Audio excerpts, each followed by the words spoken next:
My name's Glenn Klotz, and we're here in Margate City, New Jersey, my hometown. And of course behind me is our leading citizen, Lucy.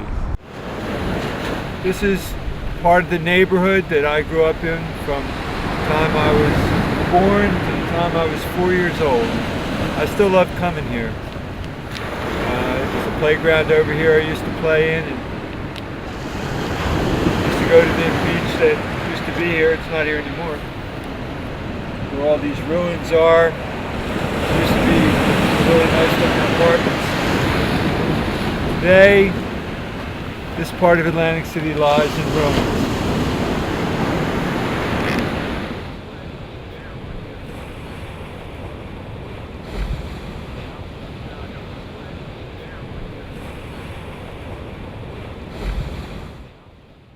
This is a work in progress here. It's actually a working marquee that I'm making for my daughter Kelly, who's pictured here.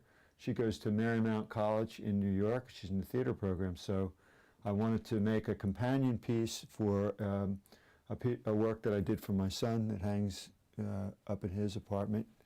And of course he goes to University of the Arts. And I'm going to show you something also that I did 35 years ago that I'm also kind of working on. This is a painting I showed when I went to the University of California, and I actually showed this 35 years ago. Wasn't finished. I'm going to finish it in another couple weeks. My son Glenn, as a child, he was different than his brothers. He had a mind of his own. You had to watch him. He liked to run around a little nude.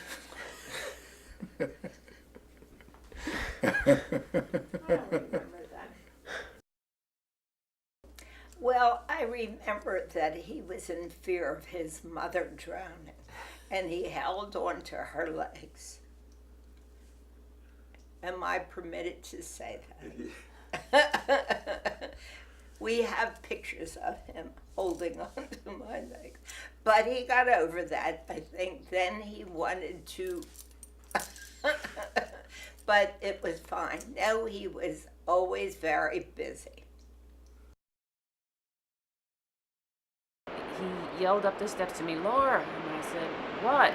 And he didn't answer. So as soon as I got dressed, I ran downstairs and said, "What's going on?" And he said, "I think you need to take me to the emergency room." And he was pacing back and forth and rubbing his chest. And I said, "Are you sure?" And he said, "Yeah." And my sister said, "I'm going with you." She threw some clothes on, and I threw some shoes on and ran a brush through my hair, and we jumped in the car and took him to the emergency room. When we got there, my sister got out of the car with him, and she's not from this area, so she wasn't quite sure where she was going, and she took him in the door of the emergency room where the ambulance usually takes people in. So they walked right into the triage unit. The nurse looked at him and said, "What's going on here?" And he was rubbing his chest and said, "I'm having a heart attack." And he sat down and his heart stopped. My sister, I was parked in the car. My sister ran out the front door to get me and dragged me back in. I didn't know what was going on. I knew something was wrong. And when I got in there, they were doing CPR on him and moving him back into one of the rooms where they put him on the table and they let me hold his hand and try and talk to him. And then they made me stand back so they could shock him with the paddles. And his heart started right back again. And they got him stable enough to get him onto a different gurney where they hooked him up to all the different equipment to take him with the EMTs to a different hospital where they immediately did a catheterization and opened up the artery that was 100% blocked and put 2 stents in it. So my world basically just turned upside down, and I didn't know whether he was going to make it or not. And it was probably the next day sometime where we kind of knew that things were going well, and from there things just kept getting better, but it was just kind of numb, and everybody just, my sister was there for me, my nieces were there to help my daughter who was home by herself, Jason came home from school, and everybody rallied around and helped us all get through it. But it was a really, really upside down time in our life. Knowing my son, he's going to be okay. He's in the gym, he's doing everything the right way, and he'll be okay, he'll be strong. Today, heart attacks are extremely common, and recovery is common too. If you follow the right pattern and don't repeat the bad patterns. When you have a heart attack, you realize your mortality, you survive. And so you realize you only have a limited amount of time here to do this kind of stuff. So if anything, I've redoubled my efforts in the artistic vein, and I find myself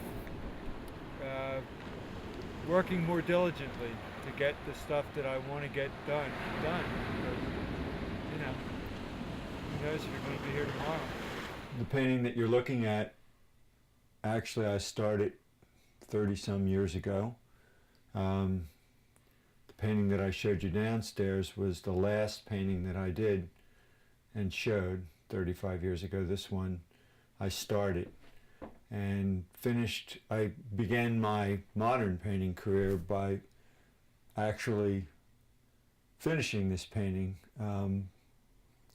Only about 10% of the painting had been started back then, so 90% of this painting is been done today.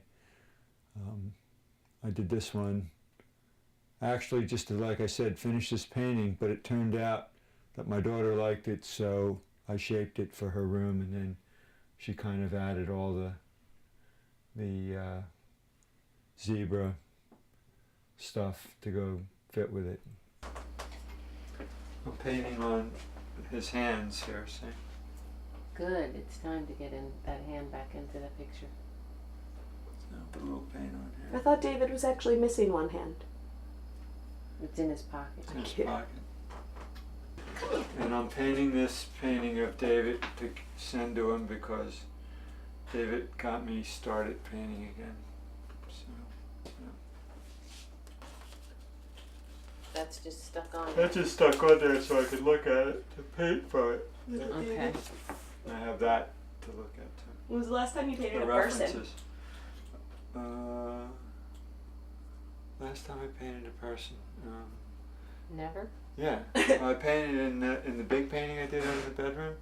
That has lots of people in it. Little. But they're little just fuzzy little, no, they're little teeny this fuzzy big people. people. Yeah. This is the first time I've ever painted a full size. Full-size Or David. drawn one. Yeah. You never even drew a figure before this. I find Very painting a person is the most fascinating thing I've done yet. Head and shoulders, I don't mean that as a pun, above. It's head and shoulders above anything else I've done. It's harder. It's what I really want to do. I think he's very talented. I can see that he enjoys it a great deal, and that's what's good about artwork, when you enjoy what you're doing, and it shows in his paintings. I found one of his paintings, and I didn't know it was his though, and I was just like, "This is so cool. Can I put this in my room?" He was like, "Really? You want this one? Are you sure?" That was one from like 30 years ago. It was the red one, the road to, I don't remember That's the from title. like 30 years ago. Yeah, and he didn't tell me it was his at first, and he was like, I did this, and I freaked out. I was like, "No way!" And he was like, "Yeah, you really like it? Are you sure?"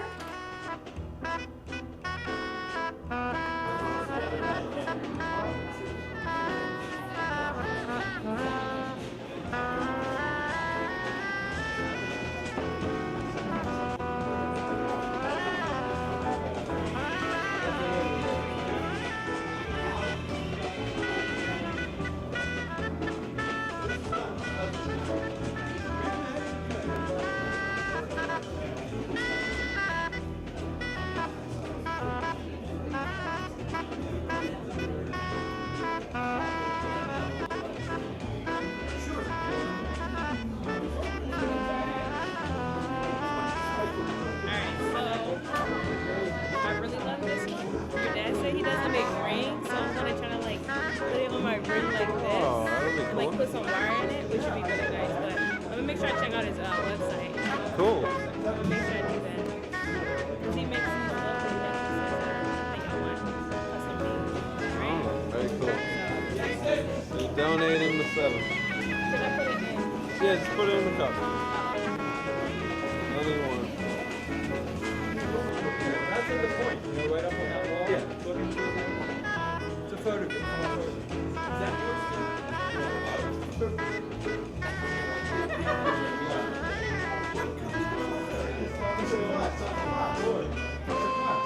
Okay, we talked a couple months ago when we started this project about doing the yard show. We did the yard show, and it was great. A lot of people came out.